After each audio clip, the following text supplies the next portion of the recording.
coming to Poetry in Chinatown. I am, yay! I'm Clara Sue. I run this place.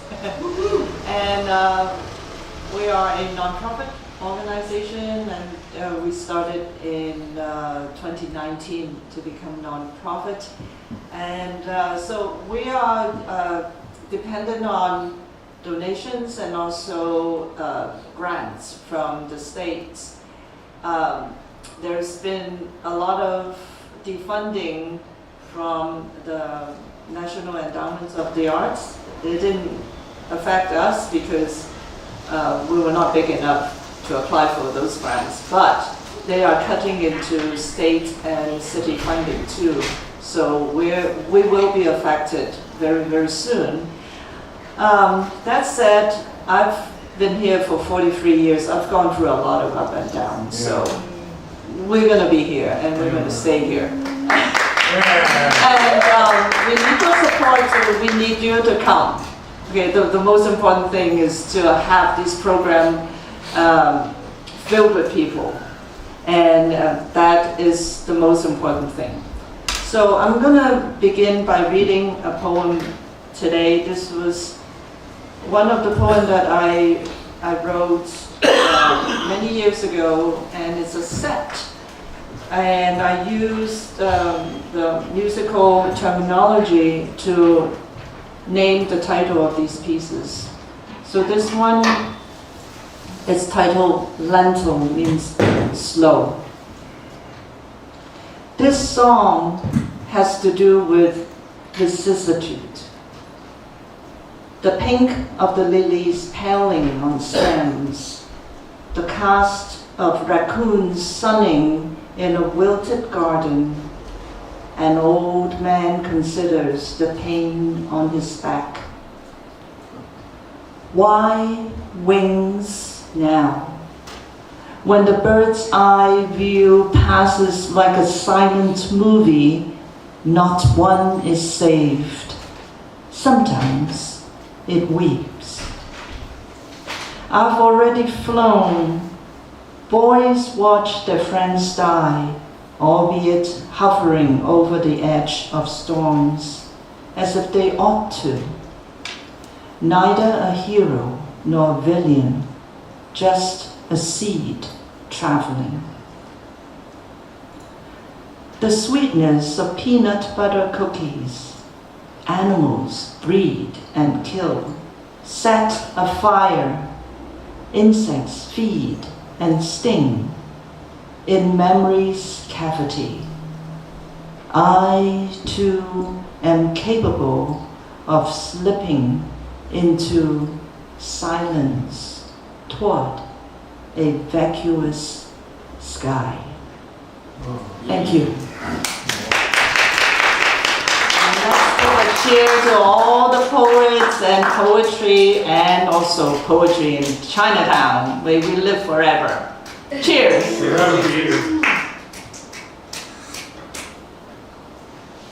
Now I invite my wonderful friend, Greg Pond. Yeah, Greg Pond.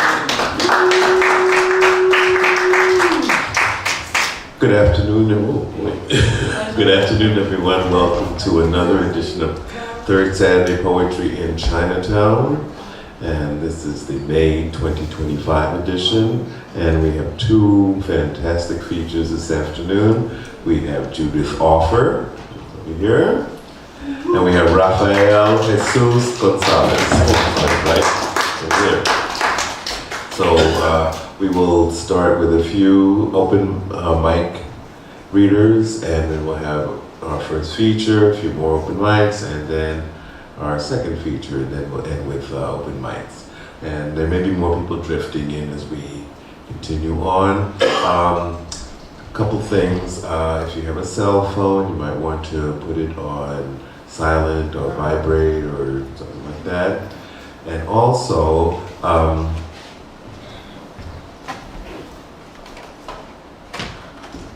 I've got acrylic markers this week, So after you read, you'll be able to get one of these acrylic markers, and there are various colors here, so hopefully there'll be a color that will appeal to you. So, that being said, we're going to start off with our first open mic person, and I believe that is Spanky. And Spanky will come up here and read, and maybe about 3-4 minutes or so, and make sure you get a pen afterwards. And looking forward to a wonderful afternoon. Oh, we did already. Oh, we did? Yeah. Yes. Cheers.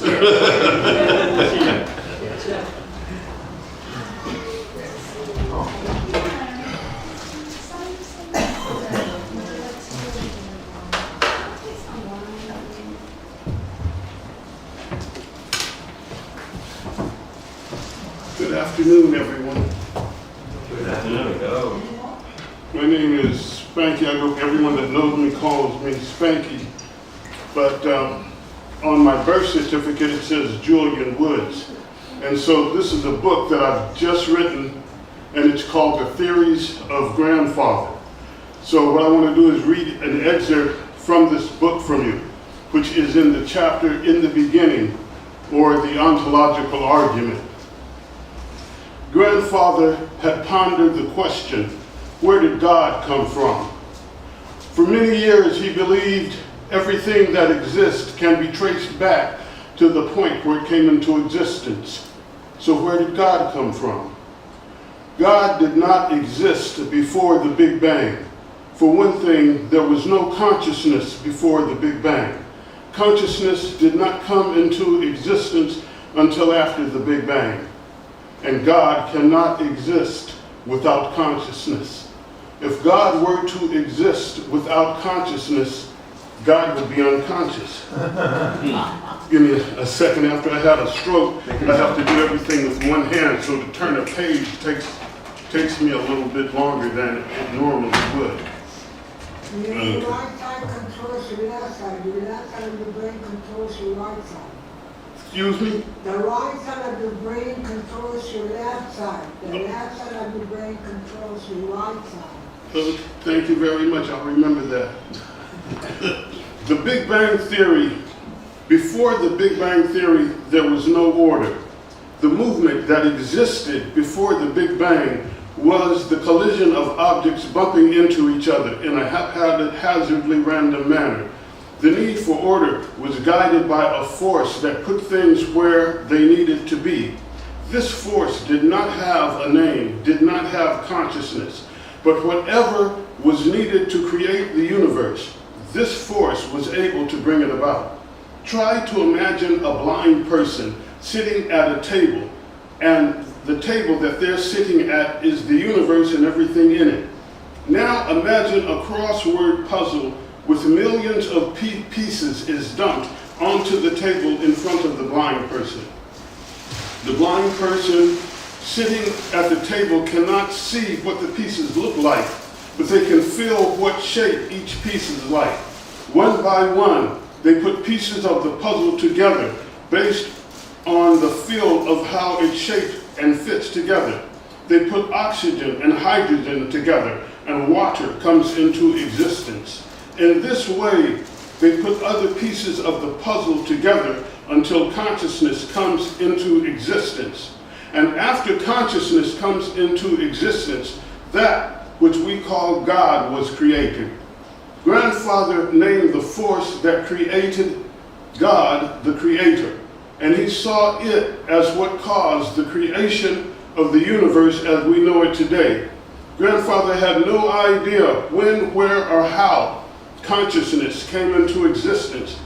But if he could find out when consciousness first came into existence, he would be able to find the origins of God and discover how God came into existence.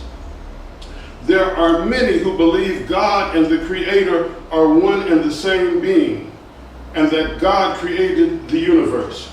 According to my grandfather, that's just not true. God and the Creator are two different beings. God has consciousness. The Creator does not have consciousness. God was created by the Creator, the force that created the universe. And on that note, I want to say something 3 times. And when I say it the 3rd time, you'll understand what I meant the first 2 times I say it. May the force be with you. May the force be with you. May the force that created God be with you. Thank you very much.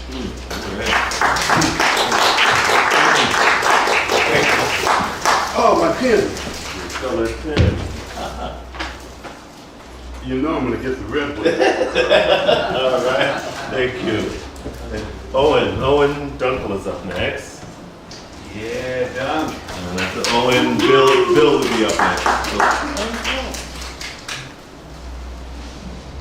Thank you.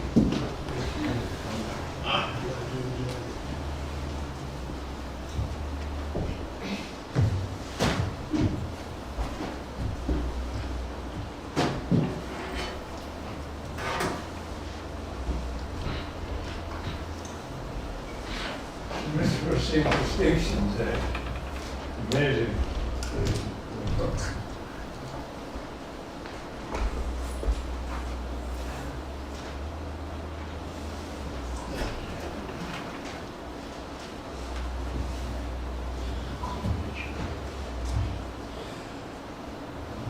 Pick a dent. Little rubber toothpicks that I packaged years ago on Mission Street in a small business called the Denicator Company. The strike was on at SF State, the White Album was out, and if you could find it, there was peace and love around. I found it, so life was all right for me. Richard Fada livened things up. Quite a guy with a rough life. Last I saw him, he was a churchgoer. Foursquare Gospel, it was called.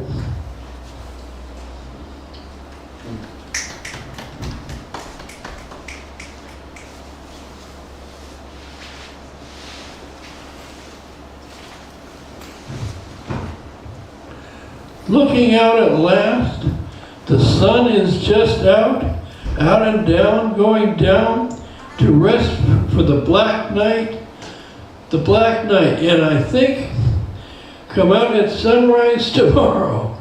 Spring is here, winter has been put away until next year, around December.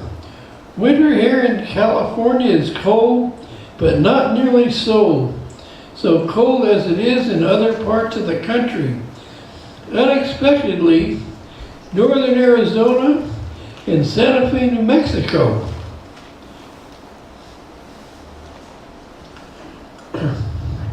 Alone in the crowd of people at the bustling, hustling Trieste where people talk and congregate together, they seem to be, I think they are together at last to enjoy, if they can, the sharp wind of the day. This first Friday, the first Friday of the month. May it is, in fact, but it is close temperature-wise to November. To quote Poe, quote the poet the Raven, nevermore.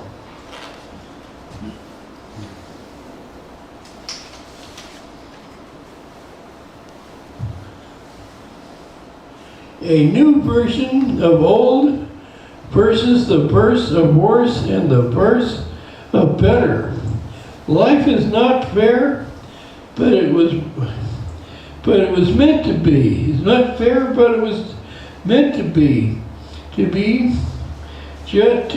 just as the earth rotates on its axis and the planets roll on the sun. There is all we are and all we are not meant to be, but sometimes life is confusing to a ridiculous degree. People are lusty and dusty and empty to the brim.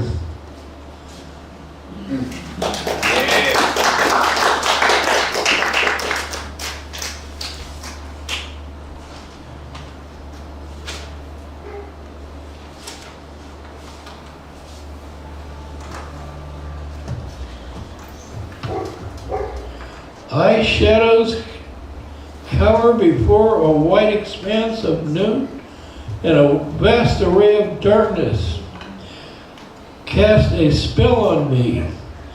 I'm having a quiet, busy day, full of cold and the sun that does not really keep us warm the way it should. It beats down in gentle rays, but the day stays the way it should have. But alas and alack, it does not keep its promise to keep us warm. Asterisk. This sonnet has 15 lines.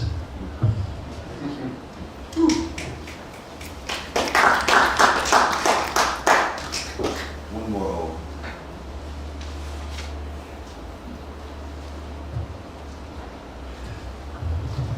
Kneel down on the cold hard floor and say your night prayers.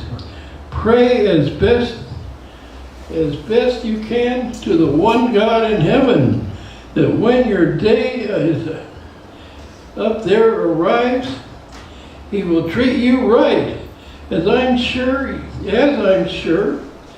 you deserve to be treated. I'm sure you have done the best you could with what you are capable of. You will not be stumped, as the world will be glorious and thoroughly beatific.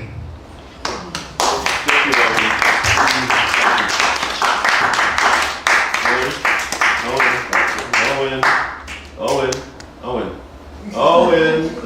Yeah. Okay. Okay, thank you very much.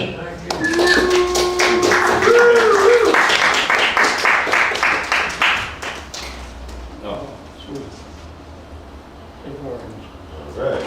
Thank you. All right. Bill is up next. Bill Quigley. Yes. Please come up.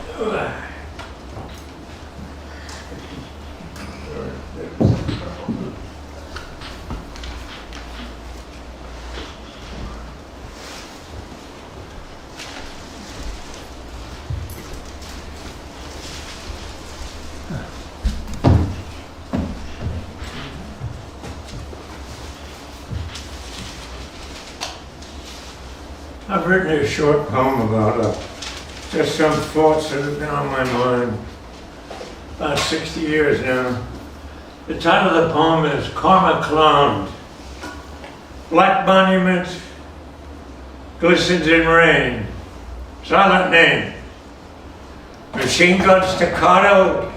Grenade launches thump. Medics rush. I have flown in the sky.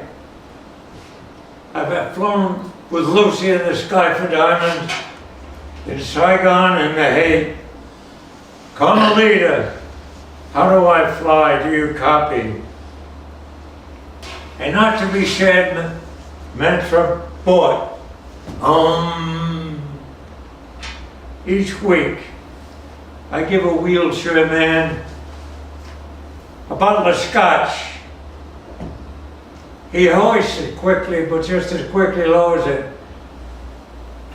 The beat cop has no sense of humor. He died at 10:68. And my friend says, live quietly, pray and meditate. The VA is minding him forever. Give a bottle of gin to my least and you give it to me. Nothing but beef eater for you, Jesus H. Christ. I went from the world to green ooze, crispy critters, and pubic barrenness.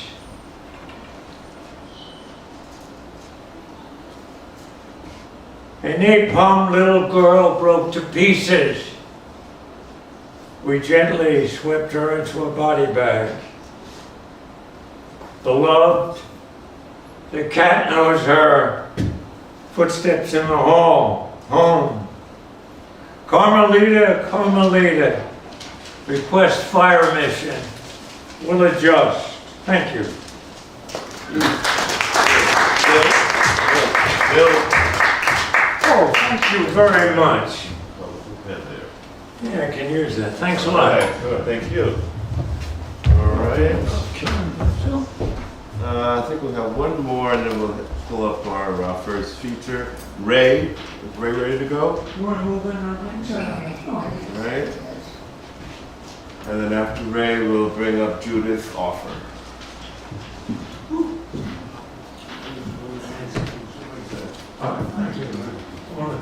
Good afternoon, I'm Ray Fay. I moved to this country at age 13 and I grew up across the street at Chinese YMCA. And I never learned a word of English until I returned. And I never saw a person with blonde eyes, blonde hair and blue eyes until I came to go to Marina Middle School. So today I have 2 poems for you. They're short. Meditation. My heart and mind unite as one to bring me peace when day is done. With love and joy, my soul feels light, a gentle glow that shines so bright. I breathe and let the moment stay. Compassion guides my heart each day. A healing warmth flows deep inside. With grace and care, my fears subside. Though barring wounds still bring me pain, I rise with hope and try again. Each day, I vow to start anew with love that's strong, sincere, and true.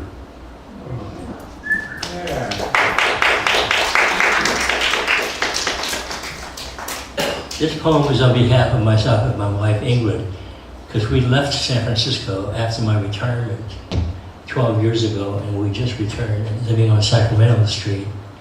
The poem is The Walk in Huntington Park. Huntington Park, 1917. Fontana della Tartarughe Replica, Piazza Matteo, Rome. Wet fog drips beneath the Golden Gate Bridge, rolling through the city on easterly winds. It creeps silently, softening the edges of rooftop and trees.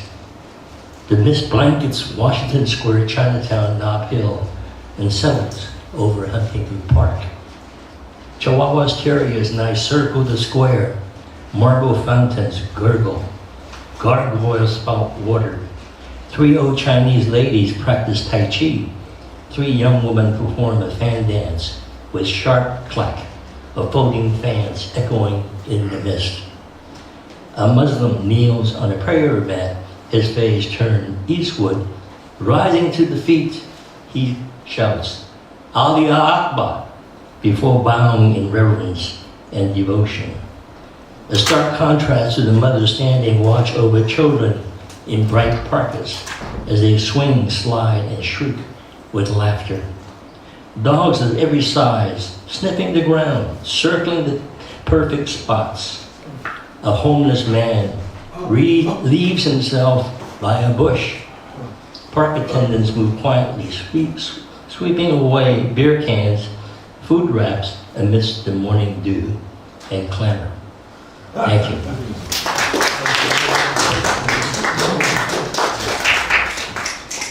This is my first public reading ever. All right.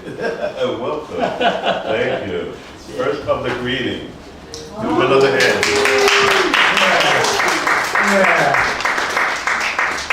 Okay.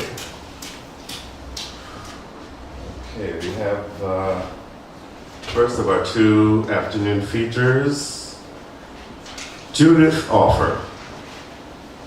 Judith Offer has 2 daughters, 6 books of poetry, and dozens of plays. 18 of the latter, including 6 musicals, have been produced.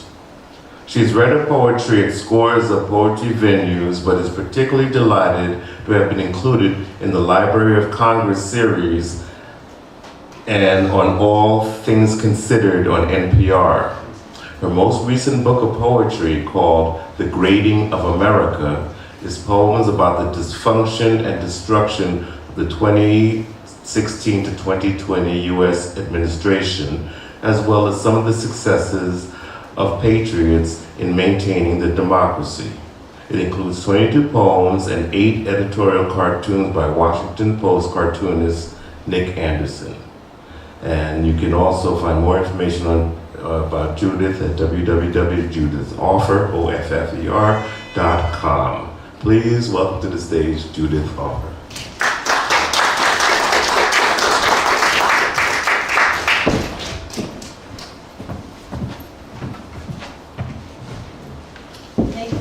Thank you very much.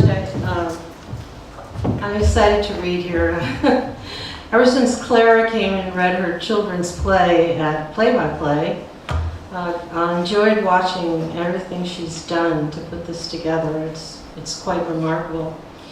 So my book group has decided that they are going to read my poetry for their June meeting. So I've been going through trying to put together a compilation so they won't have to read everything I wrote. And I want to read today 1 or 2 poems from each of my books and a couple that I haven't gotten into books. And I want to start with one about my mother. I was the second in a family of 9 children. And so this one is about my mother. And the first line refers to Sarah from the Old Testament and Mary from the New Testament. Mother. Sarah was her muse, not Mary, though she said Mary's prayers and didn't mind if the Pope knew nothing of runny noses. It took her 7 years to carry us. Dad complained. She sprouted ruffles, spouted dentist bills, cried, and was always tired. Diapers draped on winter radiators. Left outside, they would turn to surfboards and come in dripping spume on icy knuckles. Her cool gray eyes drowned slowly in the clattering, scraping mornings. We roared out like bowling balls, socks matching, while her sponge made its morning obeisances, table, dishes, and whatever pablum me baby. She didn't question it then. Later, of course, she wondered what she'd done. By then, anyone could tell her. All her children wore mortar boards and didn't sneak over walls or sell their bodies. With so much to credit, you'd wonder why her mind would seem to search behind her eyes for some idea, unconceived, aborted, or whose mother died at birth, which she might have nurtured and called her own.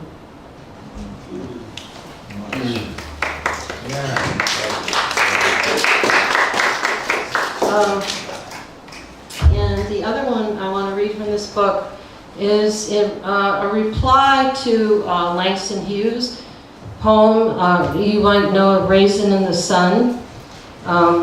And it starts out, what happens to a dream deferred? Does it dry up like a raisin in the sun? Does it fester like a sore and run? And then there's another line, and the last line is, or does it explode? So this is my poem called To Mr. Hughes Regarding Dreams. A sun-dried grape indeed, how, hidden in a heart crusted over with waiting, is a dream to find a ray of sun to dry in. To fester and run, it must die first, and a dream never dies. You said yourself, deferred. A dream is a gentle, winged thing, a bird in the hand, worth 2 of everything. And when do birds explode? And where sag, but only peck, Langston, until the heart dies, and the man festers, and the dream flies free. So that's my first book, The First Apples, which is out of print now. And then, let's see.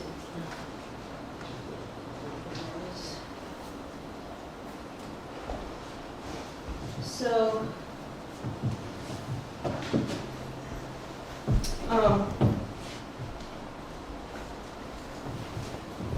I live in Oakland, and I've lived there for 45 years, and a lot of my poetry has sort of gradually gone toward Oakland.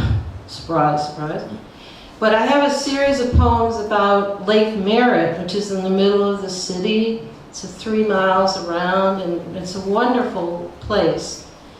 And I've got about 6 or 7 poems, but this one is called Jubal. Now this one is sort of a riddle.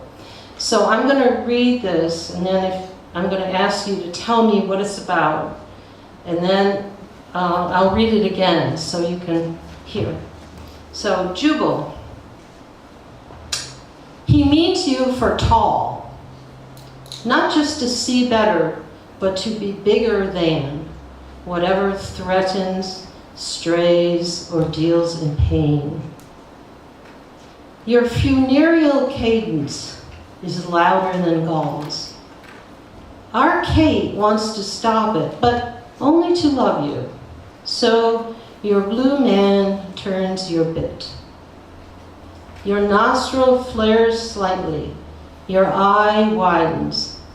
You resettle all your feet, rocking your blue man above you. If you turned your head more, you could see his black leather foot.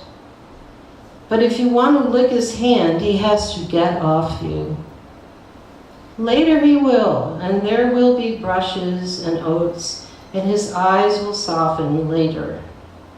Here, he uses you to be bigger than, and he is. Do you know what it is? Anybody? You're talking about a love affair of sort. A love affair what? Of sort. Yeah, sort of. There's a love involved in it. But does anybody, nobody? Oh, that's so interesting. To me, it seems so obvious. What? You said horse. Someone over here said horse. Yes, it's a horse. Okay? And the horse's name is Jubal. And he's a policeman's horse. There were mounted police that used to go around. They're not there anymore. But they used to go around the park, and watch over things. So now I'll read it again and you'll see. It's so obvious, right? Jubal. He means you for tall, not just to be better, not just to see better, but to be bigger than whatever threatens, strays, or deals in pain. Your funereal cadence, the horse's footsteps like this, is louder than Gaul's. Our Kate, who was 6 at the time, wants to stop it, but only to love you. So your blue man turns your bit. Your nostril flares slightly. Your eye widens. You resettle all your feet, rocking your blue man above you. If you turned your head more, you could see his black leather foot. But if you want to lick his hand, he has to get off you. Later he will, and there will be brushes and oats, and his eyes will soften later. Here, he uses you to be bigger than, and he is.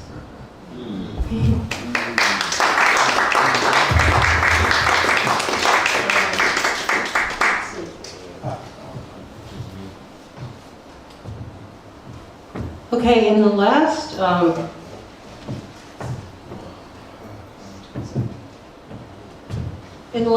conflict or conflagration in Israel, the president of Egypt, Anwar Sadat at the time, said that to celebrate the end of the war or whatever, there should be a new temple at the foot of Mount Sinai. So I wrote this poem called At the Foot of Mount Sinai. It kind of pertains as sort of a general anti-war poem, actually, but anyway. At the foot of Mount Sinai. Not temple, not church, not mosque, but wall. Not roof, but sky. Sun, stars, moons, clouds, rain. Not atrium, inner sanctum, altar, aisle, but walled circle. All sides equal, all beginnings, endings, all welcome. Not doors, gates, windows, but spaces left to enter. One north, one east, one west, one south. Not cedar, sandstone, marble, stressed concrete, but adobe alone and no higher. Not design, chosen, one, architected, paid, approved, but put, one each brick from every earth, by sweat consecrated, by one sun stroked. Not statues, symbols, carvings, etchings, mosaics, but earth by who gives earth, bricks by even who has nothing other to give. Not services, sacrifices, rituals, rites, but prayers by woman and man, kneeling, standing, lying, sitting, whispering, singing, chanting, shouting. Not raids, bombings, hostages, heroes, territories, victories, but peace. Yeah.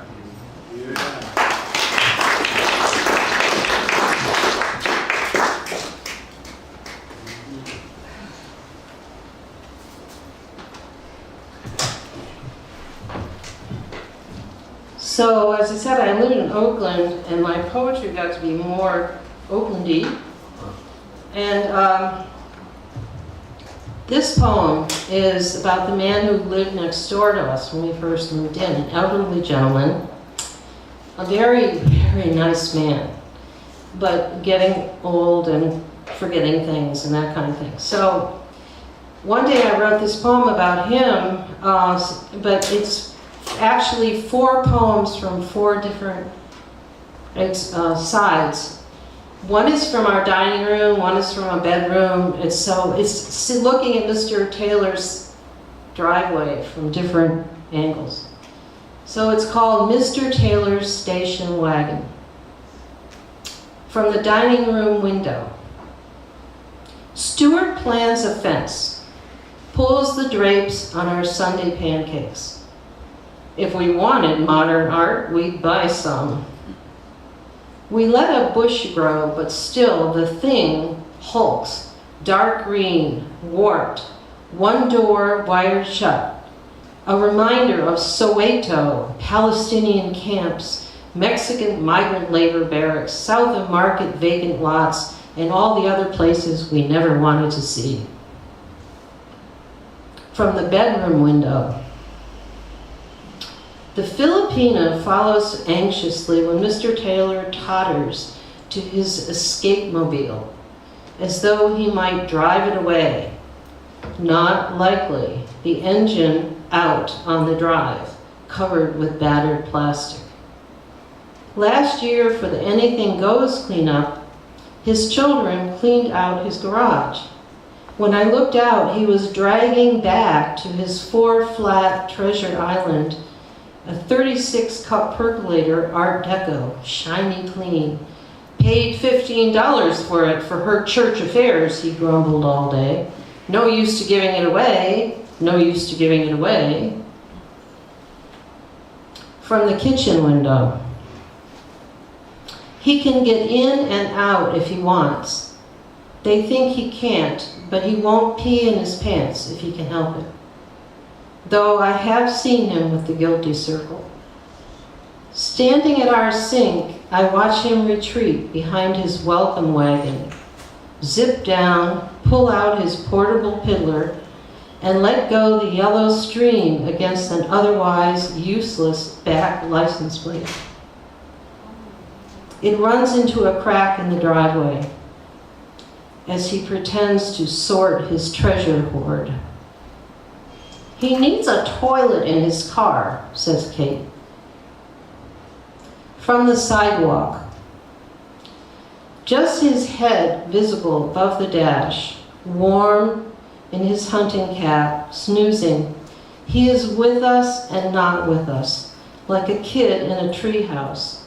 He can see the moms pushing strollers, the Clarion delivered, Buffy walking, shambling, snuffling Sophie. He can keep everybody out. In his rusted, dusty, flat-tired getaway, he can escape the Filipina who, woman-like, expects him to pee in toilets. He can listen to the radio, which still works, or turn it off and sit waiting in the sun, watching the world, facing south.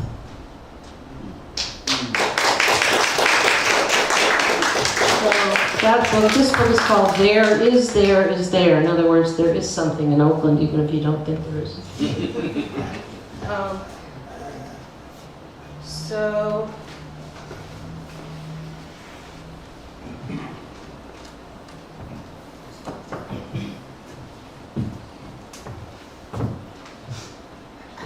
why I can't finish my play. Not everything started, gets finished, becomes whole. I have a basket full of socks, for years unmatched. For many things begun, only God reaches some goal. Some eggs get broken when the hen needs to roll. Others born the hay learn to be hatched. Not everything started, gets finished, becomes whole. Some wounded, gaping friendships, rending the soul, go down the dark side of history, ever unpatched. For many things begun, only God reaches some goal. Some ships, never mind the lighthouse toll, go down, coffee undelivered, china unscratched. Not everything sent makes it round the rocky shoal. Not all strawberry plants send fruit to a bowl. Some letters go unsigned, some roofs unthatched. Not everything started, gets finished, becomes whole. For many things begun, only God reaches some goal.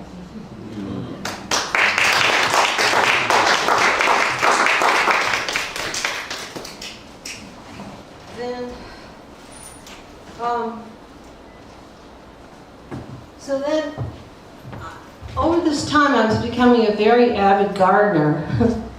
And when my kids were in high school, I started gardening at their high school. And eventually we had this big,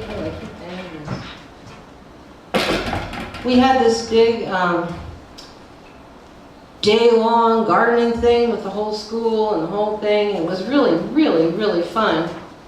And finally I decided to do a whole book of gardening poems. It's called Gardening Out Loud. And it has beautiful lino prints. I like to put some kind of pictures or something in my books because I feel like people need a break when they're reading poetry. And this is her eucalyptus print. She's from San Francisco, Margot Boers, her name is. And she does this with linoleum. She carves it and then puts paint on it. So this is the eucalyptus poem. Great tree brother, ever with us, Vicks vaporing eucalyptus. dropping bark in all directions. Please, don't drop us bigger sections.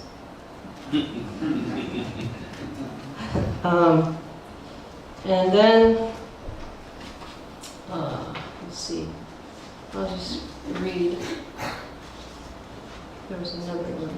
Let's see.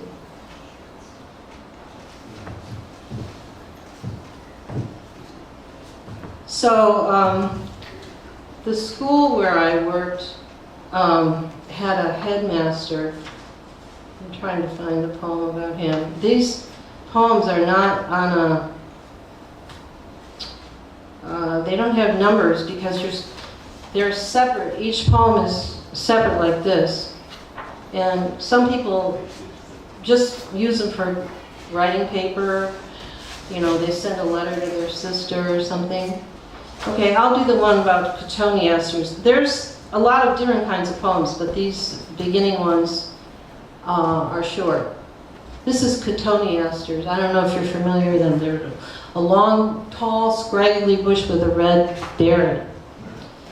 Cotoneasters. Oh, why did God make cotoneasters? Does he feel obliged to provide occasional natural disasters? Or does he really cotton to something which reproduces faster than people can stamp them out? Like cucarachas and all their little bastards, and poison oaks, and whatever creatures which multiply more than they haster.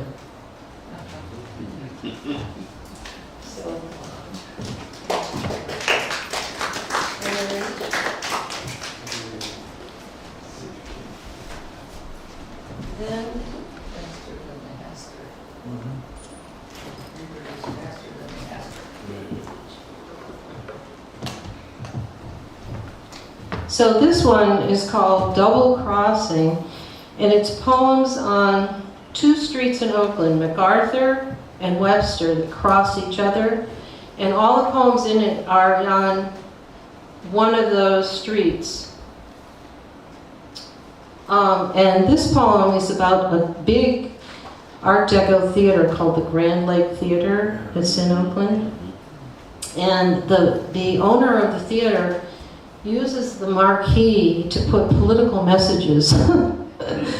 And so I like his political messages, so I wrote him a poem. And it's called the Grand Lake Theater Marquee, and it's dedicated to Alan Michon, who's the owner. Not flashing lanterns in old North Steeple. One stealthy, terrifying night, the British are coming, one if by land. But red plastic letters in broad daylight, in full view of 580, God, and Republicans. Now this is what it says one day. Ohio voting machines fixed. Save democracy for our children. Not an historic district, cobbled streets, but next to greasy KFC, how prosaic. Across from Saturday Farmers Market, organic cucumbers, 8-seed bread, 6 kinds of chutney, homemade. Bush lied about WMD, stop this immoral war. Republicans send letters to the editor. I'll never spend another dime in his theater. On the front page of the same paper, Iraq veterans come back without brains. Cutbacks are made in their benefits. U.S. CEOs make 100 times workers. Congress votes more billions for war. Not a sweating, galloping stallion, miles on miles through moonlight, but red plastic letters on a white marquee, one by one at the top of a creaky ladder, day after week after month. Afghanistan, Iraq, and now Iran? Impeach Bush and Cheney. Ride, Alan, ride.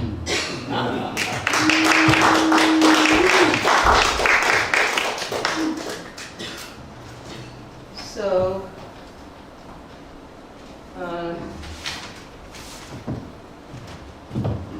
finally, this little book, it's a chapbook that I put together myself when the first time that the man I called Drumpf was elected.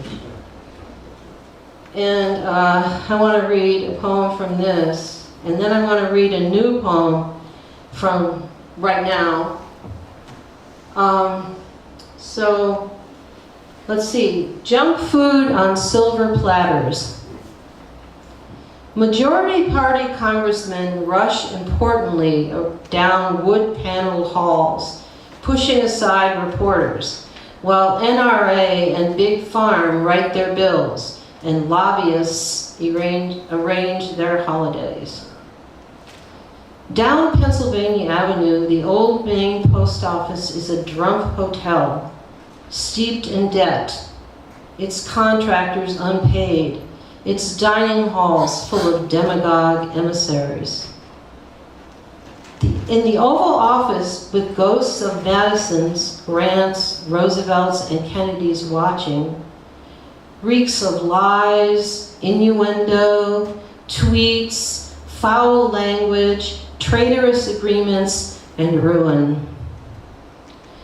In the White House official dining room, where dozens of presidential couples have entertained, with the best harvests of Iowa, California, Maine, silver trays are piled with burgers wrapped in wax. The president plans a military parade, Russian style. Beautiful tanks, the best tanks, down Pennsylvania Avenue, where Lincoln walked, bent over, counting the Civil War dead.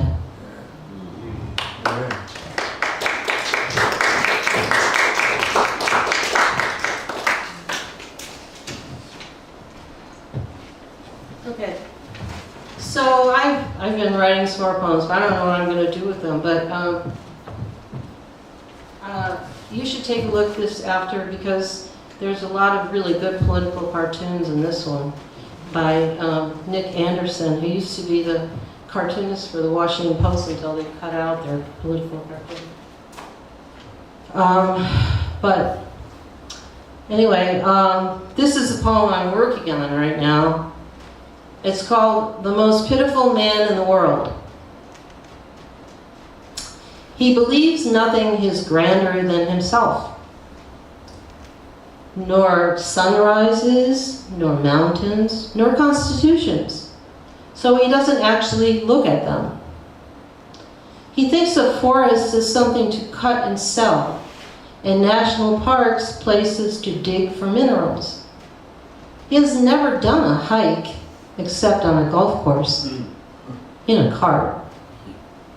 He loves no poetry, hears only snatches of songs, wonders how much a painting is worth. He has never heard the sweet song of love. His women live to shop or charge for their bodies. He didn't have time to play with his children. He needed to count his accounts, harangue the webosphere, yawn or fawn over toadies. His conversations are all transactions, bragging, or recitals of destruction and misery, loss and refuge, envy and resentment. When he shuffles off his miserable coil, the grave will quake and turn him out. And we will celebrate together the song of sunrise.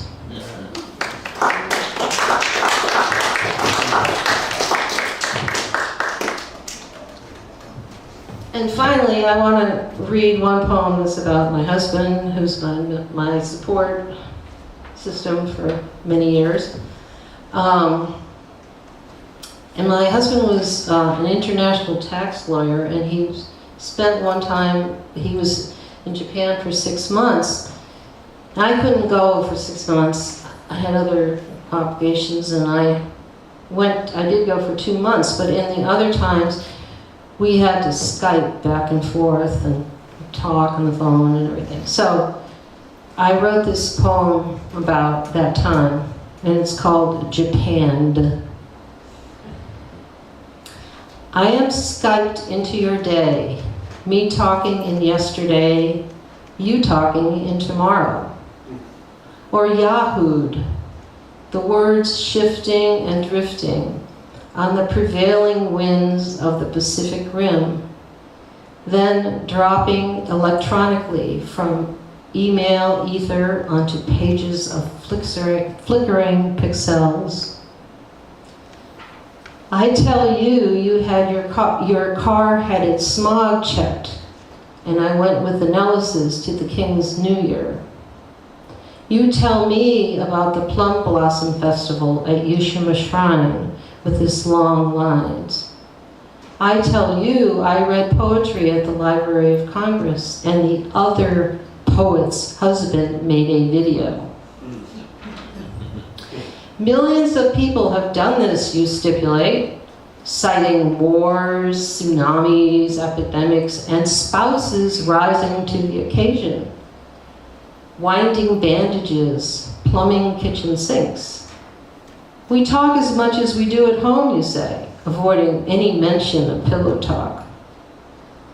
You remind me, only 2 more months.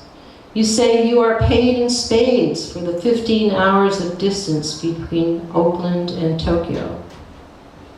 You give me the impression of someone avoiding negotiation, but don't mention what deal we're discussing. You put forward your final offer. Our love is not threatened by this. We have 20 anniversaries to prove it. But my stomach wonders, is this a rehearsal? Am I practicing turning over in bed alone? Or are you? And so we've now had 56 years of marriage, so it was okay. It worked out. Anyway.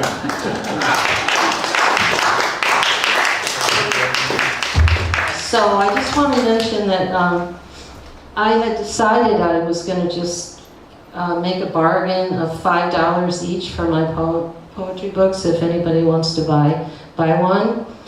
But with Clara saying they're going to have problems probably not too long with our famous federal government, so to speak. I think I would just say whatever you want to buy, you can give the money to her. And it would be $5, if you think you're interested in one of these books. So thank you very much. Thank you for the opportunity.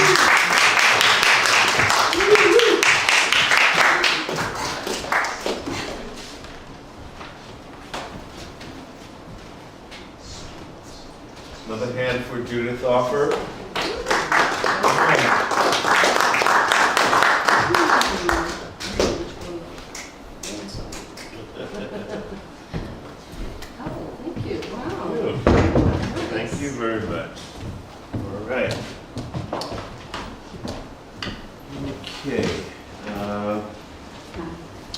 Next up, I think I'm going to read one of my poems, and then we'll have Ingrid and Rob and Garrett coming up afterwards.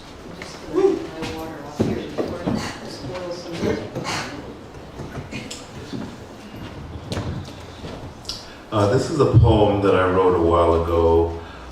It's the second poem, kind of a series. The first one's called Harlem Garden, Garden, but this one is called Harlem Guarding, Guarding. So it was the second trip I made to Harlem. I'm originally from New York, from Brooklyn. Anyway, so it's Harlem Guarding. Back in Harlem again. No garden this time, just my Afrocentric friend, and I talking, walking along the by and by, checking out who, remembering when, wondering what's with all the new boutiques and cutesy shops popping up on side streets, new visions of a culture fading in the shadows of deferred dreams, the lot store shops that stop welcoming those who look like me. My African-clad friend confers it's enough to make you sad if it doesn't make you scream. People priced out from once affordable homes that some once owned. Now most don't earn salaries that would even make a dent to cover the annual increase landlords add to the monthly rent. So finally, down to their last cents, too many had to pack up and leave. Harlem's still the same in many ways, but man, how Harlem has changed. Strolling out at about 4 o'clock, 125th Street, busy as can be. Though I have to admit, the loss of local landmarks a bit of a shock. Plus the growing number of white folks walking dogs and living on each block. And everywhere you look now, there's a more visible presence of cops guarding their property and precious lives like they never guarded yours or mine. I recall feeling a little hollow seeing Metallica's name instead of the Roots displayed on the marquee of the Apollo, and feeling somewhat like a foreigner noticing European-style cafes suddenly on every other corner. I know the changing face of Harlem is something to behold, but just because its face may change shouldn't make it lose its soul. Old Harlemites still choose to visit family restaurants and sacred pews. A shrinking history is all they feel they've got. They cling tight to the tried and true, tied to tradition because they don't fit the new. A legacy now reduced to a few bars, barber, and beauty shops. But if we all stop to listen, we can hear something clicking, maybe the ticking of the ancestral clock, saying, it's not too late. There's still a way to keep Harlem great if we give it our best shot. But my African-oriented friend, mourning the loss and sensing the end of a community no longer vibrant in the way it was back then. And though we recognize the shift from Renaissance memories to new tech glitz, there's a fear that much of the history will get steered right off the cliff. It's enough to break your heart. It's enough to make you wish you knew Harlem back in the day, before jazz and blacks and blues were forced to vacate because they couldn't pay the cost and were made to walk across St. Nicholas to hear Duke play Satin Doll and take the A train. And so it was, and now it is, when gentrification comes to any town, only the last ones around ever win. Those that bring the money will have the most to say as soon as the old guard and past relics die off and get replaced. The very thought haunts my friend who sleeps with Africa deep in her veins. She says, may the ghosts of our ancestors remain to stand guard so old memories don't escape through the new gates of Harlem. Oh, beautiful. Thank you.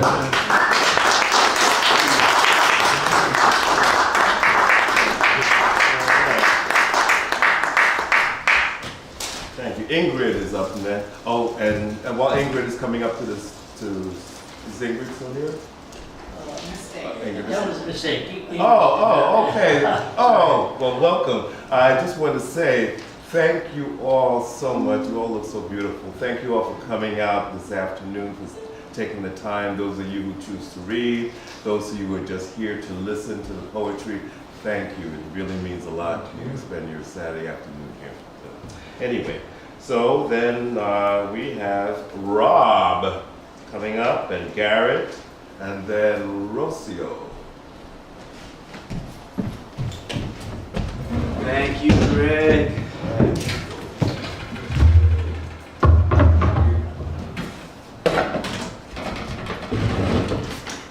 San Francisco's greatest open mic host, with apologies to Greg, who is merely San Francisco's sexiest open mic host, is retiring after 14 years at the Hotel Utah. Brendan Gitzel is next month going to be hanging up the mic, and he offered me a chance to do a duet with him on his final night, and a few days later, this idea popped out.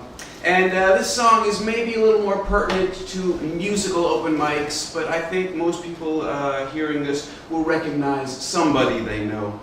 This is called Dilapidated Dreamers.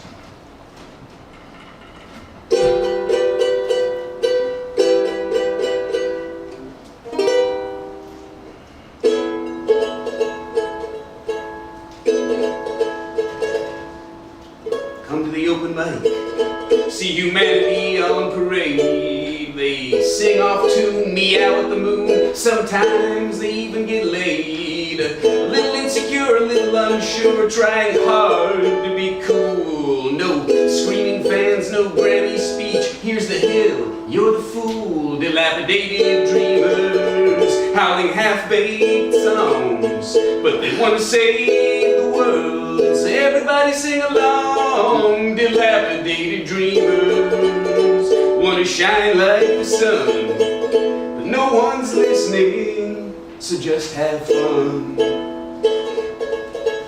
One or two good enough to make it, but they surely never will. Show business, so heartless, sweet souls never learn to kill. Still they do their best, give their all. Maybe that's enough for a moment. All eyes on them, and that's very sweet stuff. Dilapidated dreamers, howling half-baked songs, but they want to save the world, so everybody sing along. Dilapidated dreamers want to shine like the sun, but no one's listening, so just have fun. The queen of rock, the bard of blues, maybe you'll make it that far. The toppermost of the poppermost will be the roadies, you be the star.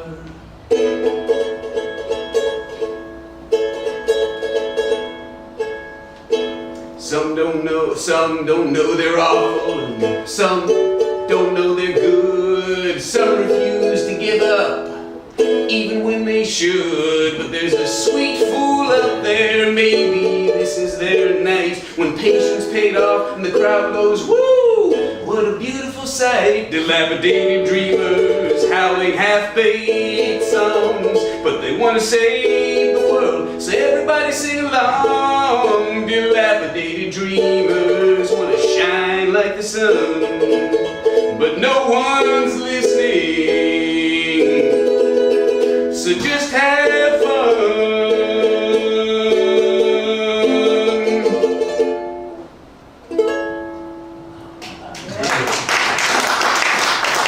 And I should add, if you want a bigger taste, tonight at the Hotel Utah, I'm going to be part of a showcase, doing a half-hour feature in a showcase. So come on out to the Utah tonight. Thank you. Yeah. The acrylic, very nice. No, I want, yes. All right. Garrett. Garrett Murphy's up next. And after Garrett, we'll have Rocio. And we'll have our second feature. And then we have some more people, Tyree, L3, Sarah, JR. I don't know if anyone else I've missed.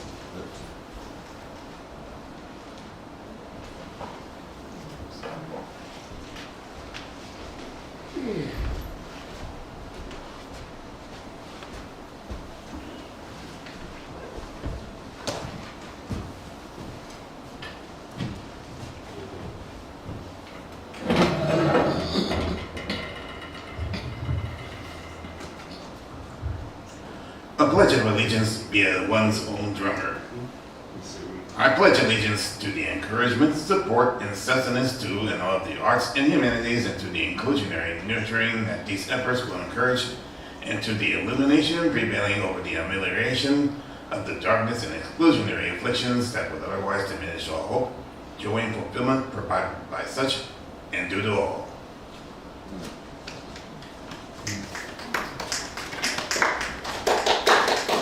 Economy and bust. So, you're worried about the economy. Meanwhile, the country's on all kinds of collision courses. Various jurisdictions are being run by rabid mad persons. Numerous blocks are being reduced to second, third, or lower ranked citizens, some of whom are even being targeted for citizenship revocation. Much of our judiciary has fallen in love with various oppressors. One person, one vote may return to one property, one vote. Even birthright citizenship may for many become birthright nomads, transformed into stateless persons as America may emulate Dominican Republic. Already doctors are forced to either violate Hippocrates or else become subject to inquisitions and imprisonment.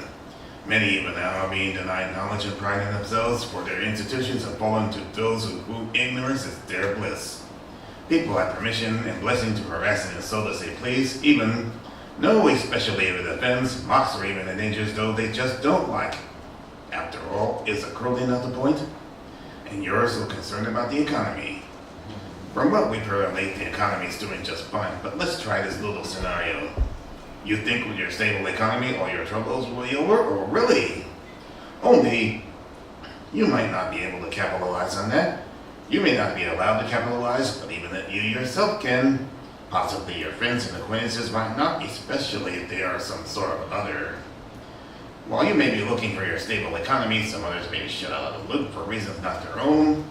Hard to be enjoying your stable economy when you're being downsized with the end of affirmative action, or forced to leave work to become a Stepford handmaid, or seeing your friends profiled or hauled away on a couple, or locked away in a prison or concentration camp. And it would be very hard to take advantage of a stable economy from a prison, a hospital, the morgue, or a place of final entombment. Well, of course, the economy is all important to you, is it not? King Furus would be so proud.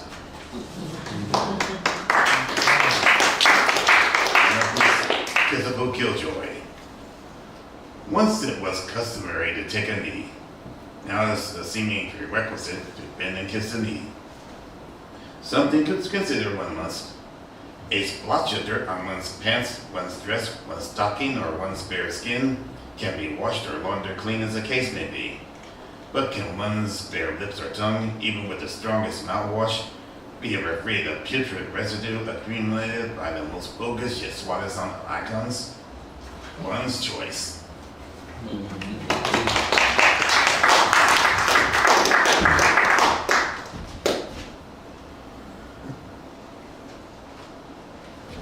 Garrett.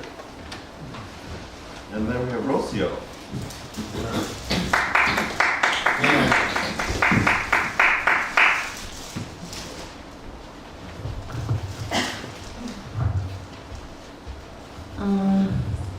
Mr. Berkeley, my high school creative writing teacher, was named after the city of Berkeley. He wanted me to go to college. I felt moved that he had a meeting with the high school principal and asked him to create a certificate for me in creative writing. He wanted me to use it to get into college. A stanza in one of my poems about his children finding Easter eggs reminds me of what my English class teacher at City College said, that life is not about accumulating material possessions or traveling to many different foreign countries. The payoff in life is when Mr. Koffels or Mr. Berkeley saw the innocence, the purity, and the brightness in his children on that bright sunny Easter morning when they were on their Easter egg hunt. The robin blue Easter eggs, the pink satin sash on the white dress of his little girl, the yellow, the sunshine, and the daffodils growing in the garden. That was his payoff. As a high school teacher, he made very little. He dedicated his life to his family and students.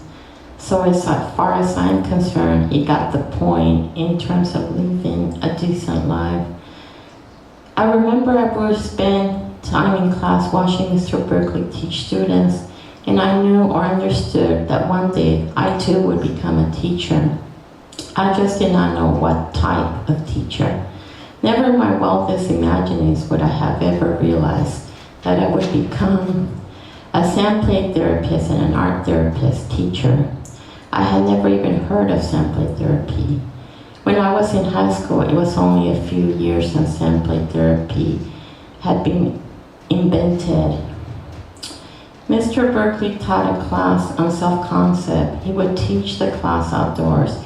He would encourage me to say good things or positive things about myself in order to raise my self-esteem.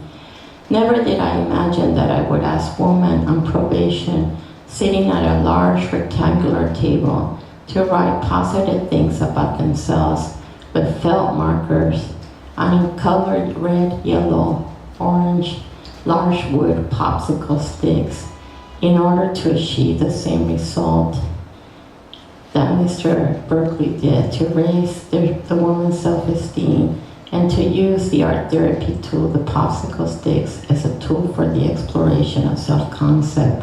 What this woman, who had recently been released from the San Francisco County Jail. Thank you.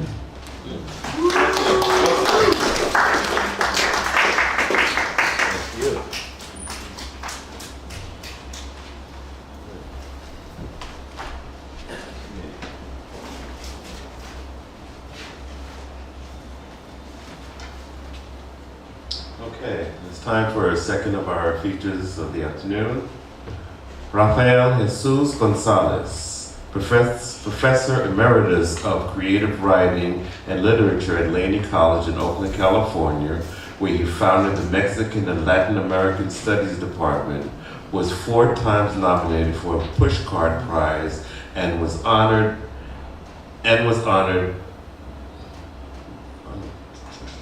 He's exhibited, I'm sorry, and was honored.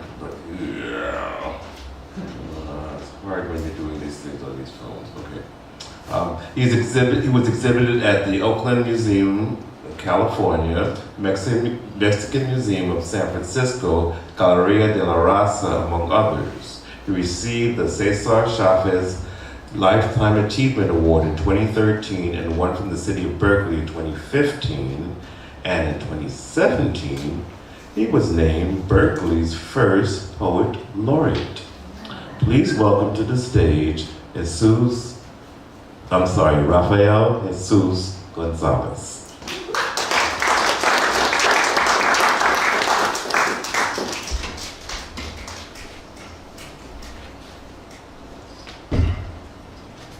Thank you, Greg.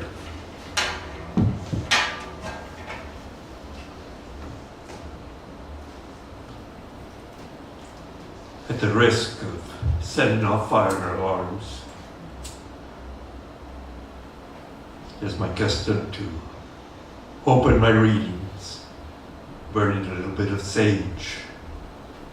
It was the custom of my ancestors from the Central Plateau of Mexico to offer sweet smoke, copal, sage, sweet grass, to invoke the gods, the goddesses, to be witnesses that whatever was said was the truth, and if not, it was by mistake and not intent. For in that culture, speaking in public was a sacred act. That said,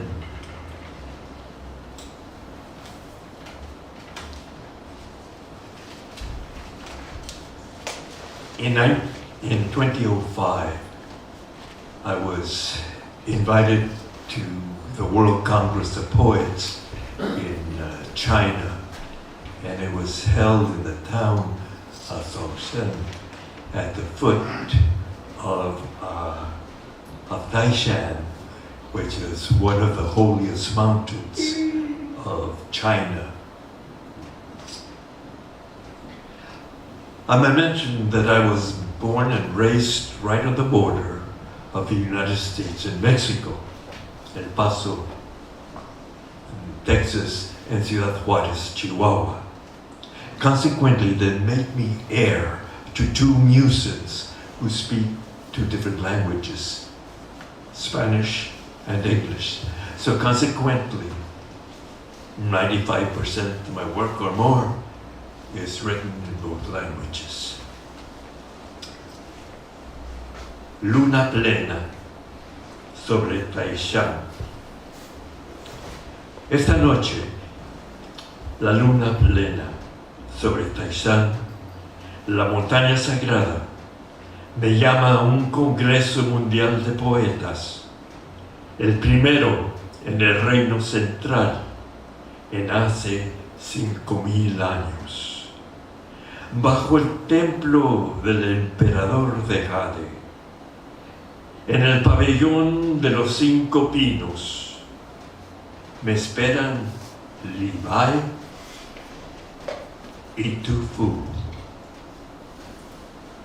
Toda una vida he estudiado para los exámenes civiles que me harán. No sé para qué puesto en el ministerio de la corte celeste. Siempre he adorado la luna, pero la verdad es que adoro más a la tierra. Espero que no sea muy celosa la luna y que Tu Fu interceda por mí con Levi. Full moon over Taishan. Tonight, the full moon over Taishan, the sacred mountain, calls me to a World Congress of Poets, the first in the Middle Kingdom in 5,000 years. Below the Jade Emperor's Temple, in the 5 Pines Pavilion, await me Lipo and Tu Fu. A whole lifetime I have studied for the civil exams they will give me. I do not know for what post in the ministry of the celestial court. I have always adored the moon, but truth is that I adore the earth even more. I hope that the moon will not be too jealous and that Tu Fu will intercede for me with Levi. That poem was written, of course, in homage to 2 poets who have had a great deal of influence in my own work, Tu Fu and Levi. I particularly chose this poem to open my reading today because it's in Chinatown, one of the key places in the West Coast. And in honor of our Chinese immigrants, our Chinese brothers and sisters, without whose labor the empire would not have been connected from the east to the west, and without which California, northern United States, would be less rich.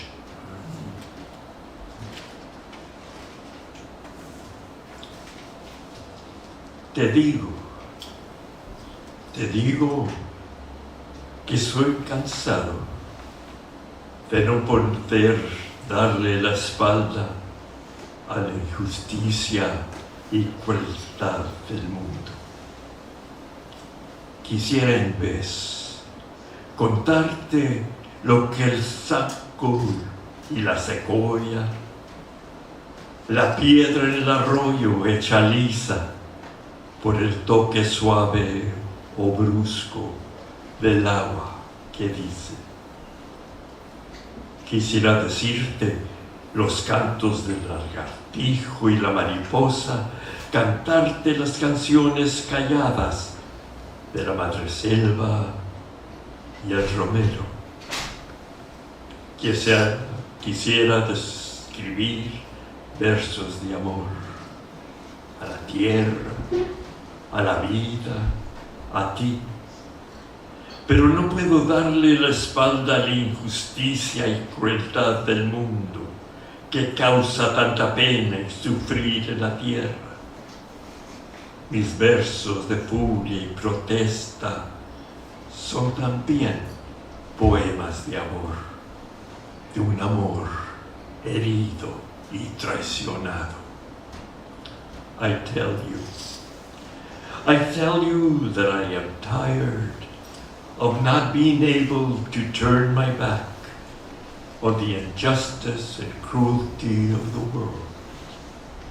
I would like instead to tell you what the altar and the redwood, the rock and the stream made smooth by the soft or rough touch of the water tells me.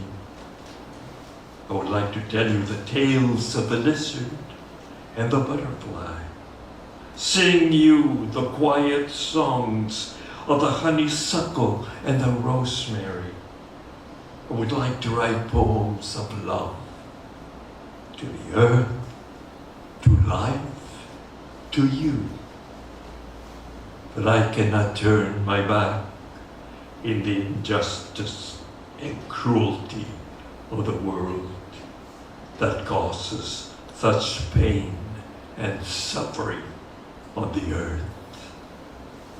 My verses of rage and protest are also poems of love, of a love wounded and betrayed.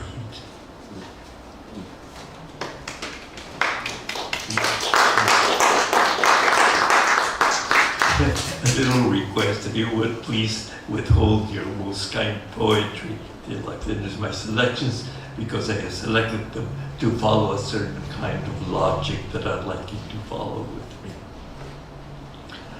Right now, you find the name of Myanmar,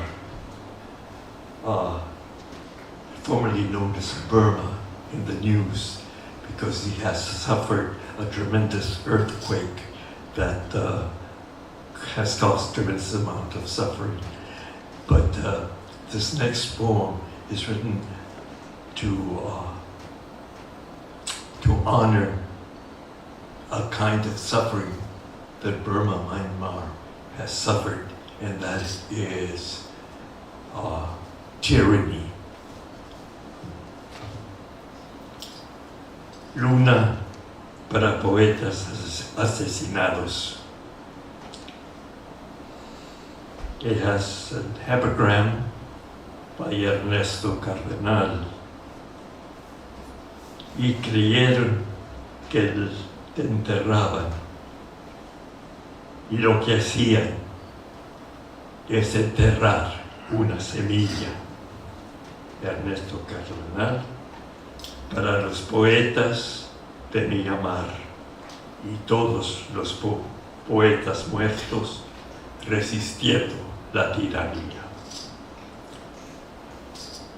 Inmensa, cerca de la tierra, la luna jala a las mareas de los mares y de la sangre.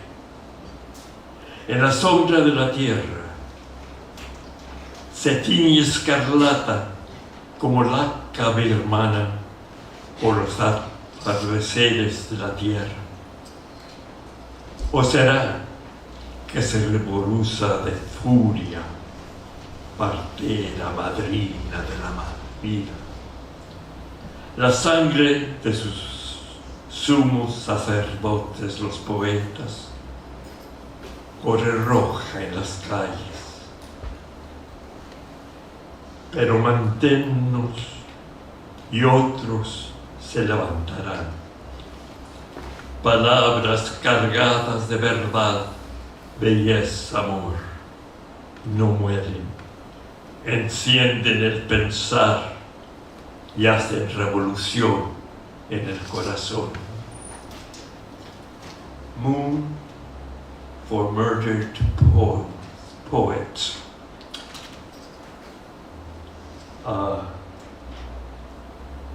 It carries the epigram by Ernesto Cardenal, a famous poet from Nicaragua. And Lucy translated, and they thought that they buried you, but what they did was bury seed. This is to the poets of Miramar, who were among the revolutionary poets to overthrow the military dictatorship of Myanmar.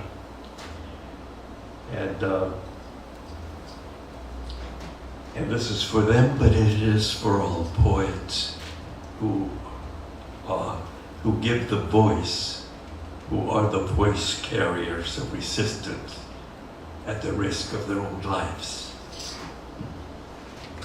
Huge, near Earth, the moon pools at the tides of the sea and of the blood. In the Earth's shadow, she is tinged scarlet, like Burmese lacquer by the sunsets of the earth. Or is it that she flushes in fury, midwife, godmother of life? The blood of her high priests, the poets, run red in the streets. But kill us, and others will rise, words freighted with truth, beauty, love. Do not die. They ignite thought and make revolution in the heart. The next poem, Moriste, Rafael Jesús. Moriste y tu familia contigo, pero de tu historia no se contará. Son demasiados pocos los pedacitos. ¿A quién venderíamos tus cosas? ¿Y a quién comprarle un trozo de tela blanco, no menos, y con toda cola larga? El niño en Gaza, que imaginas si sobrevive, no podrá mirar al cielo a los ojos. Los cielos se cancelaron por el humo y cenizas. Espero en vano a su padre, que se fue de un destello sin adiós que regrese. No le hago al niño ningún papalote que le pareciera un ángel que devuelva, que le traiga amor, excepto quizás estas palabras: de hecho de amor están hechas. Moriste, y te prometo ponerle a este papalote tanta esperanza como pueda. You died to Rafael Jesús. Many of you may be familiar with Rafael Jesús, famous poet, poem, If I Must Die, that has been translated into a myriad languages. Rafael Jesús was one of the best known poets of Palestine, of Gaza, and he was murdered on the 6th of December of 2023. And this is a response to his poem, If I Must Die.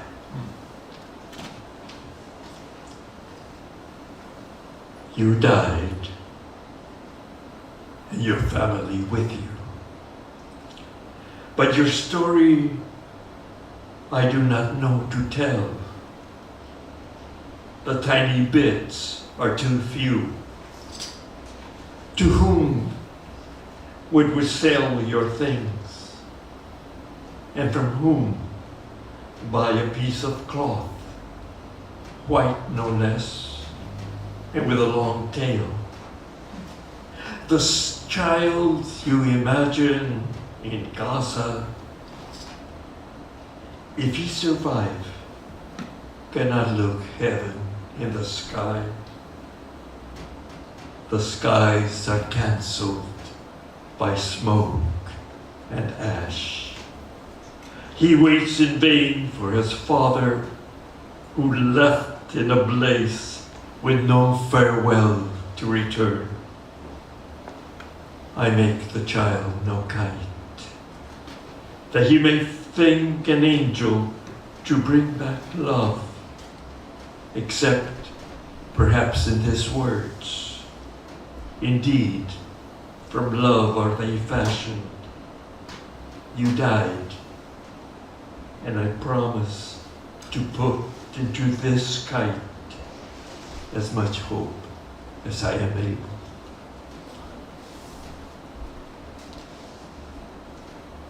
El libro de la ignominia.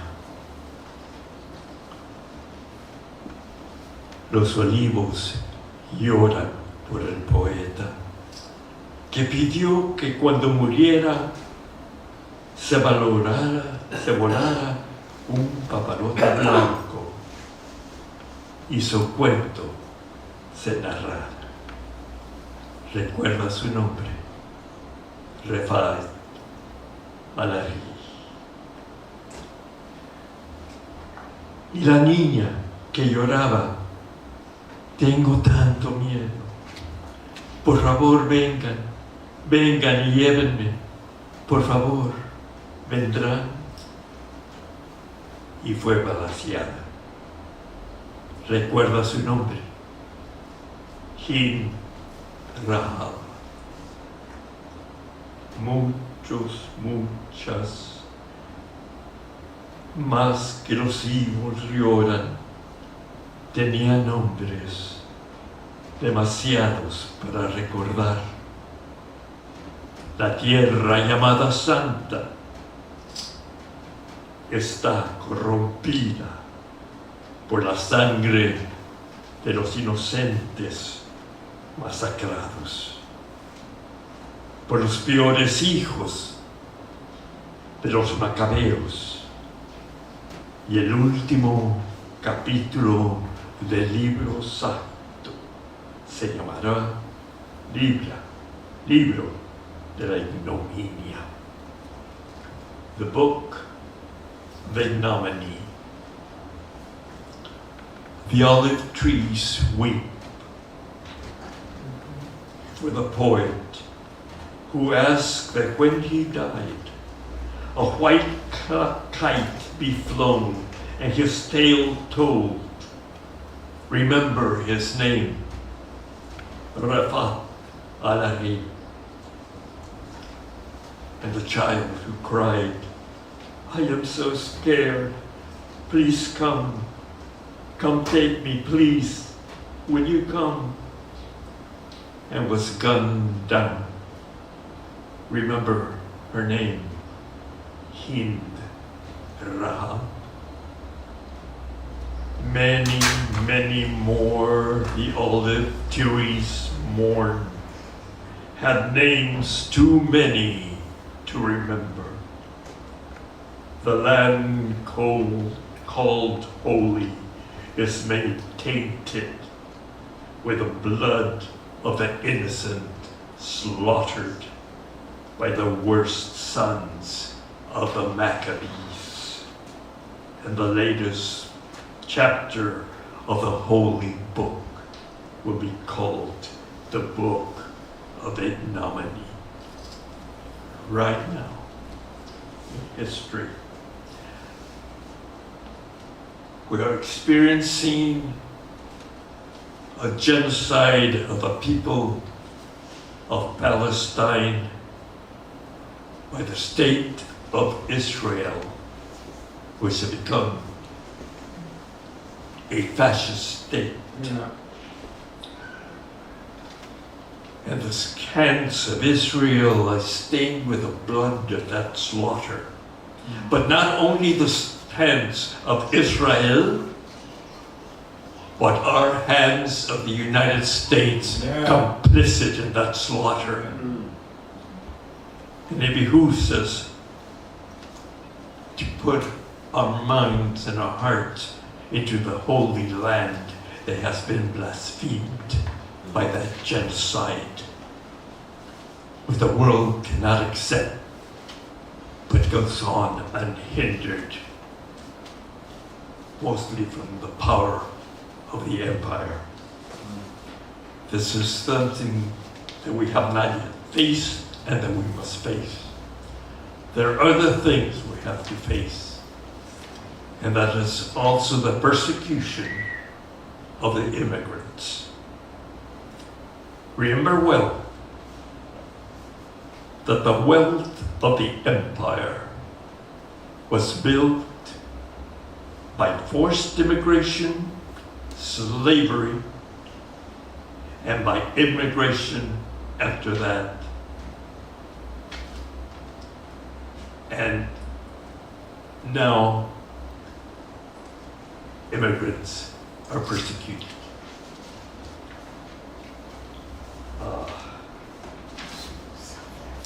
Decirlo claro. Dicen los bobos que venimos de mendigos, estómagos vacíos, vacías las manos, para quitarles los que ya sus propios canallas y bribones les robaron.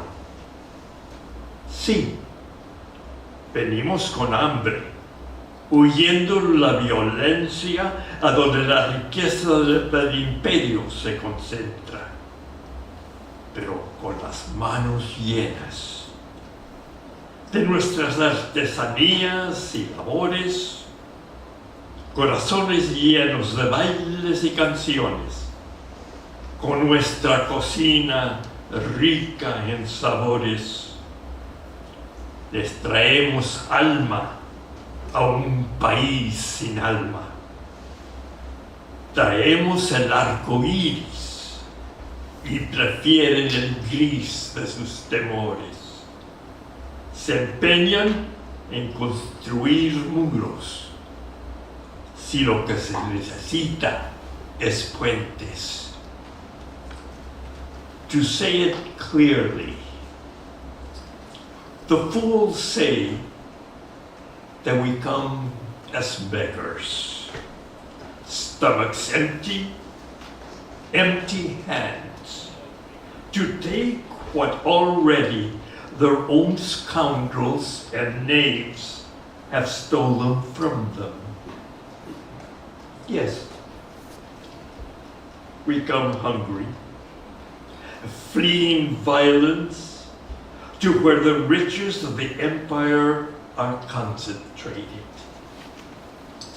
but with hands full of our crafts and labors, hearts full of dances and of songs, with our cuisines rich in flavors, to bring soul to a soulless country. We bring the rainbow, and they prefer the grayness of their fear. They insist on building walls where there is need of bridges. And I will end.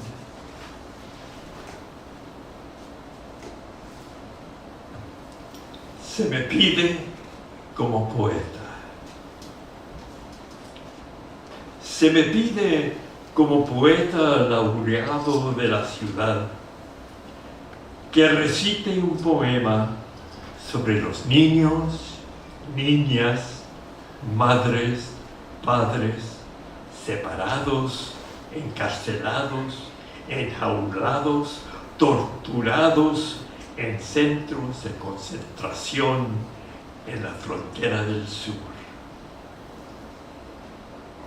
¿Cómo poner en canto el sufrir, el llanto, el terror, el espanto de los niños arrebatados de los brazos de sus madres, sus padres, por manos bruscas, en voces rudas, en lengua que no comprenden? ¿Cómo contar su dormir de pesadillas, exhaustos de llorar, no envueltos en cobijas de algodón y lana, oliendo a consuelo, sino en mantos isométricos, metálicos y fríos, en el suelo de una jaula? ¿Cómo contar sus muertes? ¿Cómo contar la angustia de las madres, los padres por sus hijitos, hijitas? ¿Y cómo gritar el dolor y la rabia, protestar la crueldad de los canallas de la Casa Blanca, el Congreso, la Corte Suprema del país? Enmudecen las mudas. Aquí los límites de la poesía. Solo servirá la resistencia, revolución. Esta será nuestro poema. No hay otro. I am asked as poet. I am asked as Poet Laureate of the city to recite a poem on the children, mothers, fathers, separated, jailed, caged, tortured in concentration camps on the southern border. How to put into song the suffering, the cries, the terror, the fright of the children snatched from their mothers, the fathers' arms, by rough hands in harsh voices in a tongue they do not understand.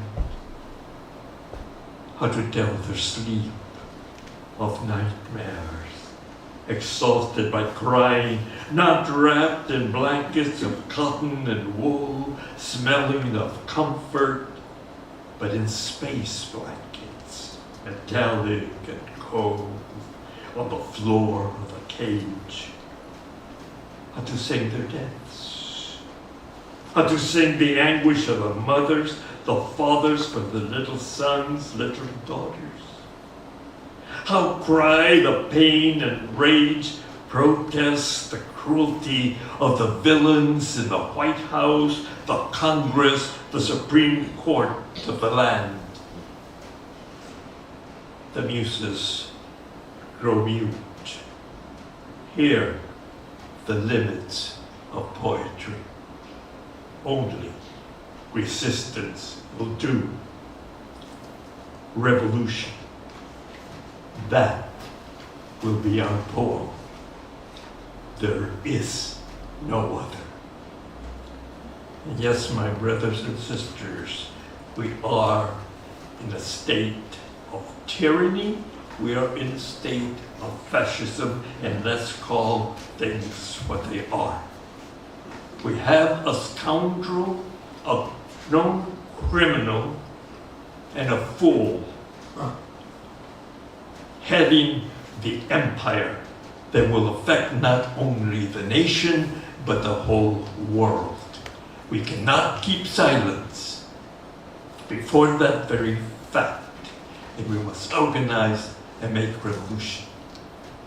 And what I'm talking is a revolution that must take place at the very foundations of our culture, of the culture of the world, if we are to save, I say not our souls, because I know nothing about that, but our sweet asses. The life of the planet, the person, and the life of the human species and our brothers and sisters, the other animals of the earth. I wish I could leave you with more cheerful things with that. But I'll tell you one thing, we have to make that revolution, and it has to be a revolution that is going to cut to the very roots of culture, and it will be deeply, deeply rooted in the one thing that will save us, and that is love. And I am not talking about the hallmark kinds of love that you can purchase in the street for $1. I think they're $6 now, I think. But I'm talking about a fierce love. A fierce love of each other, a fierce love of the earth, a fierce love of the life that she bears. And that is our task. And we must make the revolution from the very foundations of our power, starting with our families, starting with our neighborhoods, starting with the cities, our state, and our nation. And my brothers and sisters, we have to make that revolution with love, and we have to make the revolution with joy. Go out in the streets, make yourselves as beautiful as you can. Take out your drums, take out your flutes, and make music, and confront the hate and the grayness and the dismal things with our joy and our love, sure in the foundation of our righteousness. And do it with joy. Thank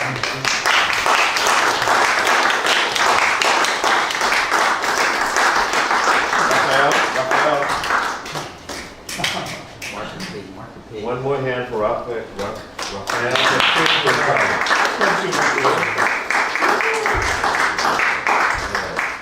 All right, thank you. We're running late, of course, but we have some more poets, and we want to get everybody on the stage. So I have Tyree, I have L3, I have Sarah, I have JR. Anyone else who came and would like to read, who didn't sign up? Okay. I used to make it brief. I will make it sweet. How y'all doing? This is a poetry book from, her name is Leah Lucas. She's the winner of the Sunken Garden Chapbook Prize, selected by Chin Chin. I went to one of my dad's featured readings. He was like a featured poet, and I ended up picking up her book. It's really good, really good. So I'm gonna read something out of it. All right. Shrines of his photographs, trinkets, scrapes of his handwriting form on my windowsills and dressers like birds' nests. I lie in bed and stare into the messy monuments in search of signs from the beyond. I dream I am a woman underwater, wordless and unmoving. Sometimes he's there. He holds his face and cries. Says, in my new life, I must learn everything again. My friends are patient. Their grief, my coat. They gather my coat and bag and say, let's go eat something. More and more, I manage my own. Lift my arms to wash my hair, thread my legs through underwear and pants. Then let and win and speak a bit when spoken to. Nights are each the same. I roam the bounds of my tiny room. Opening drawer after drawer, hoping to find something that belongs to him.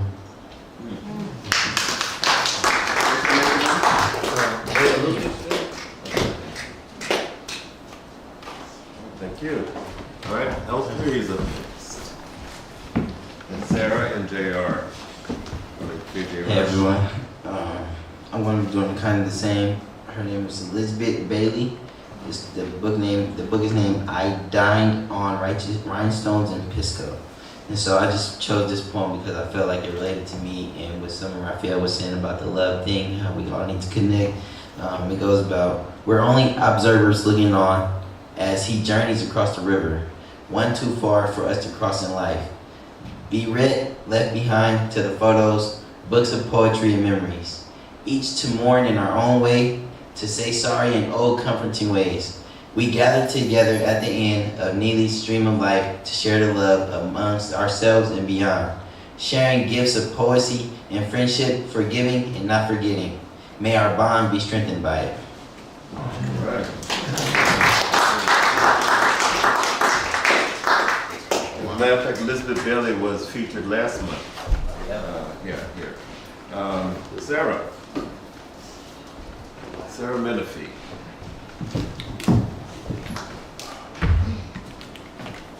What an uplifting day. This chorus of voices are the revolution.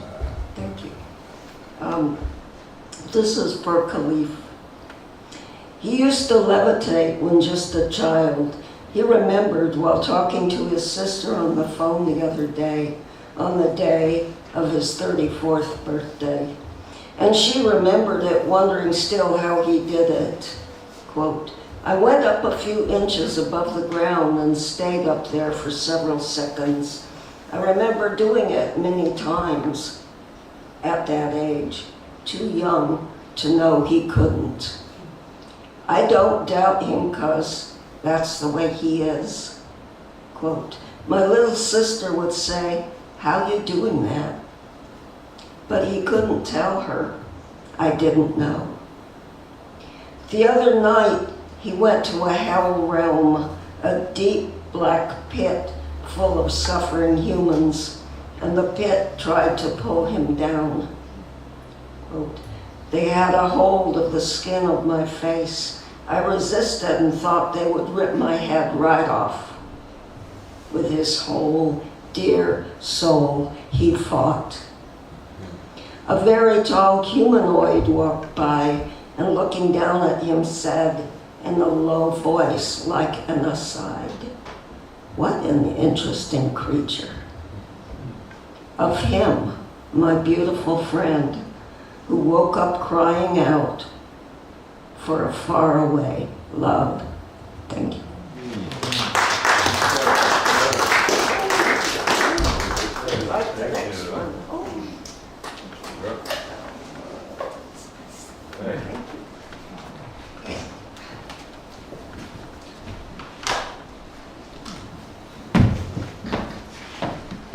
Hello, everyone. You know, I hadn't expected this heavy moment to come so soon. At the same time, on day one, Trump declared war on us, right? When he attacked the army and decided he was going to change the history books, right? And nobody stood up and said nothing. No. They should have said him on day one, you can't do that. You're not going to come into this republic amongst these free people and make an attempt to install an apartheid government here? Nah, that ain't going to work. And let me tell you something. All the cowards are dead. You only have patriots now. Either you have patriots or you have enemies waiting for you. That's all I'm going to say on that one. I have a little better news. Oh, this is actually the kingdom of heaven. We are the keepers of the garden. Around us there's a glow. Here is peace, harmony, and love. Fulfillment and abundance is standard. With us, we carry the mandate. Heavenly love is at hand, offering salvation to women and man. Filling cups promised and granted. Salvation has come to the planet. The path leads from the prophets to our lads. Salvation is now. So So welcome home to live with us in the luxuries. So we pray this guy in office along with all the rest of the things that people do. I have a poem here. Well,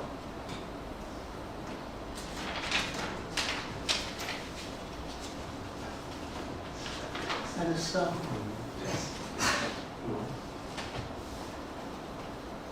You're more than I expected. Satisfaction that I get. Mommy never told me about such happiness that dreams come true.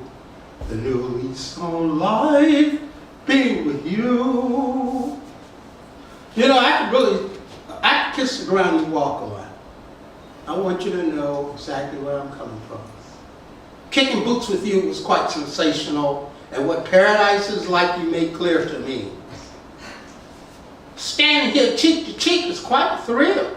Just phase 2 of this affair, killing me still. This thing we have, baby, is a monster and growing bigger. I thought about my mother, and I wanted to comment. You're more than I expected.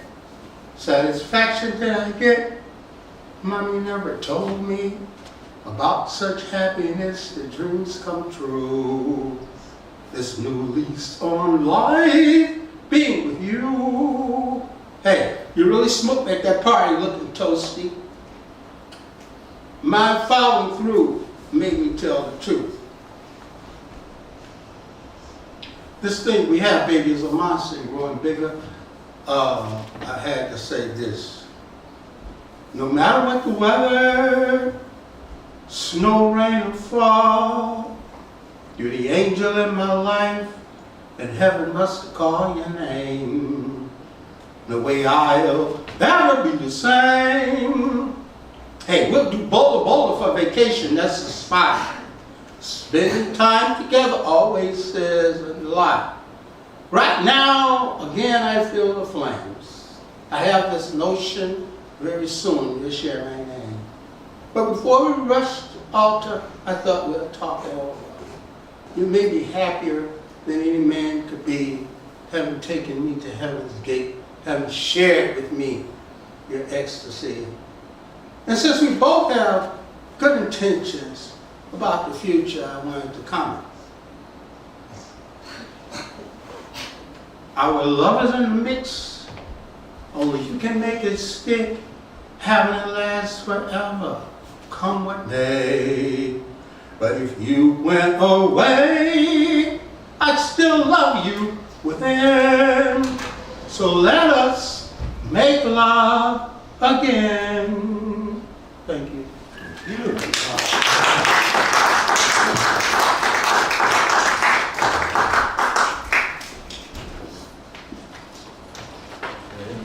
Anyone else wanted to read that didn't get a chance? Well, thank you all. Thank you so much. Thank our wonderful features of the afternoon, Judith Offer, Rafael Jesús González. Thank this wonderful audience of poetry readers and listeners. And please come back next month, and we are going to have Dazier Grego Sykes and Kiana Labra